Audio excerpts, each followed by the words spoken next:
नमस्कार. आपण कुठून? आम्ही इंदोरहून आलो. इंदोरहून. ओके. कसं वाटलं म्हणजे तुम्हाला दापोलीत आल्यानंतर किंवा आमच्या माऊली कृपा होमस्टेमध्ये आलात, राहिलात, तर तुम्हाला कसं वाटलं? आणि आमच्यात काही त्रुटी असतील तर त्याही तुम्ही सांगू शकता. जागा पण आवडली आणि मुख्य म्हणजे जाधव काकूंचा स्वभाव खूप आवडला. म्हणून परत दापोलीला आलो तर इथेच थांबू. हां. बाकी जेवण, गरम पाण्याची सोय वगैरे सगळी व्यवस्थित झाली? A1. किंवा ओके. तुम्ही काकू बोला. खूप छान वाटलं तुमच्या इथे येऊन. अगदी आम्हाला घरगुती राहण्याचा आनंद मिळाला हां. आणि आम्ही नक्की आता इथेच येणार आहे. ओके. तुमचे कोणी आणखी जवळचे मित्रपरिवार सगळे असेल त्यांनाही आमच्याकडून आमंत्रण द्या. जरूर.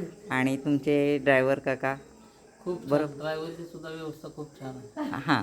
म्हणजे तेच महत्त्वाचं की तुम्हाला बाकी कुठेही गैरसोय झाली नाही, नाही. व्यवस्थित मिळालं. आणि आमचं दापोली तर तसं एकदम शांत, कसं व्यवस्थित वाटलं. तुमचं काय स्वतःचं गावच आहे म्हणजे हो. कुलस्वामी वगैरे त्याच्यासाठी तुम्ही येता. या नक्की देवदर्शनाला आलात की आमचंही दर्शन घेऊन जा. जरूर. आम्हाला तुमचं दर्शन मिळू देत. नक्की. ओके. धन्यवाद. ओके. थँक्यू.